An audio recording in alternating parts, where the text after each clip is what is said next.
Hi అండి, welcome back to ఆహాబలి రుచి. ఈరోజు వీడియోలో వరలక్ష్మి వ్రతం అలాగే శ్రావణ శుక్రవారం స్పెషల్ పూర్ణం బూరెలు ఎలా తయారు చేసుకోవాలో చూద్దామండి. పూర్ణం బయటికి రాకుండా అలాగే లోపల పూర్ణం సాఫ్ట్గా ఉండేలాగా ఒకసారి ఇలా చేసి చూడండి, చాలా చక్కగా వస్తాయండి. మీరు ఫస్ట్ టైం చేస్తున్నా కూడా పర్ఫెక్ట్గా చేసేయచ్చు. ముందుగా ఒక గిన్నెలోకి 1 కప్పు వరకు మినపగుళ్ళు వేసుకోవాలి. మినపగుళ్ళు వేసుకున్నాక దీనిలోకి 1 కప్పు పావు వరకు బియ్యాన్ని వేసుకోవాలి.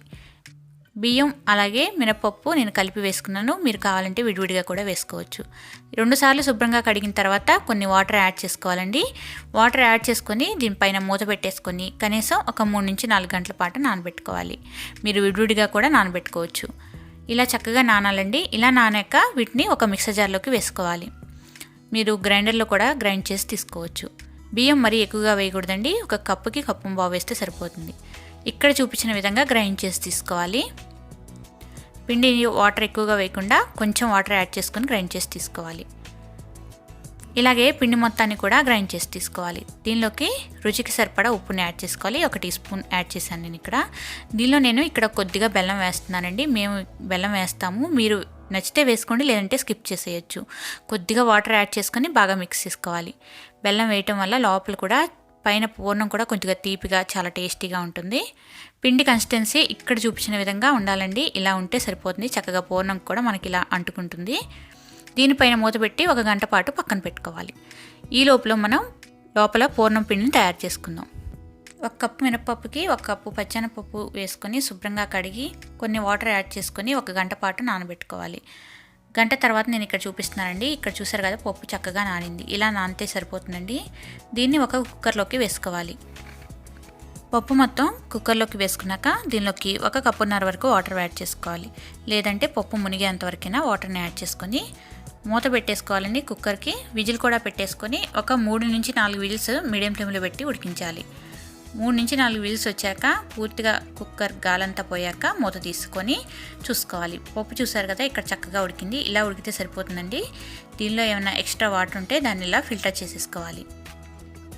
ఇలా వాటర్ మొత్తం ఫిల్టర్ చేసుకున్నాక ఈ పప్పుని ఇక్కడ చూపించిన విధంగా పప్పు గుత్తుతో మెదుపుకోవాలి. కావాలంటే మిక్సీలో కూడా వేసి గ్రైండ్ చేసి తీసుకోవచ్చండి. కానీ ఇక్కడ ఈజీగానే మెత్తగా అయిపోయింది కాబట్టి మనం ఒకసారి మెదుపుకుంటే సరిపోతుంది. దీనిలోకి 1 కప్పు వరకు తురిమిన బెల్లం, అలాగే 1/2 టీ స్పూన్ వరకు సాల్ట్ వేసుకోవాలి.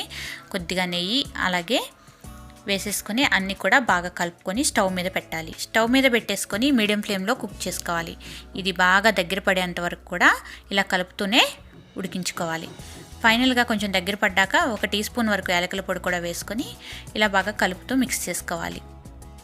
మనకి పప్పు ప్యాన్ నుంచి సపరేట్ అవుతుంది కదా, ఇలా అయితే సరిపోతుందండి. ఇలా అయితే సరిపోతుంది. ఇప్పుడు స్టవ్ ఆఫ్ చేసేసుకోవాలి. దీన్ని పూర్తిగా చల్లారబెట్టుకోవాలి. పూర్తిగా చల్లారిన తర్వాత దీన్ని మనం ఉండలుగా చేసుకోవాలి. కొద్దిగా తీసుకొని ఉండలుగా తయారు చేసుకోవాలి.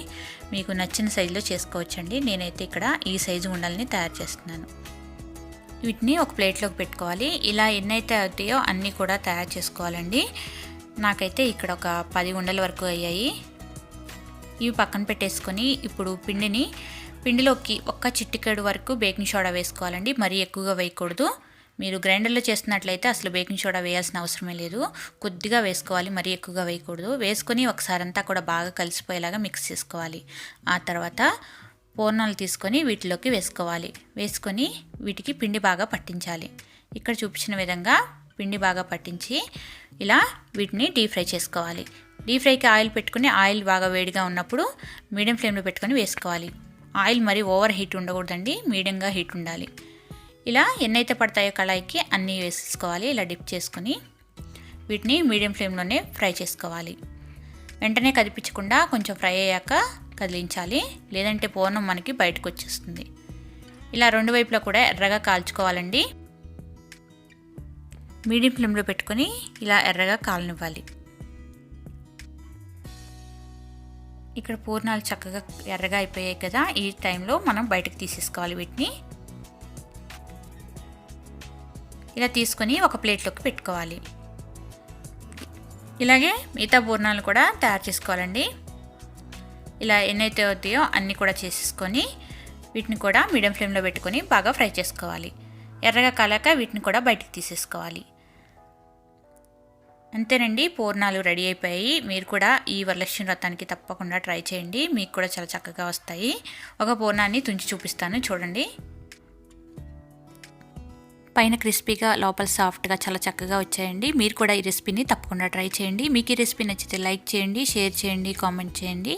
మరిన్ని వెరైటీ అండ్ టేస్టీ రెసిపీస్ కోసం మన ఛానల్ని తప్పకుండా సబ్స్క్రైబ్ చేసుకోండి. Thank you for watching.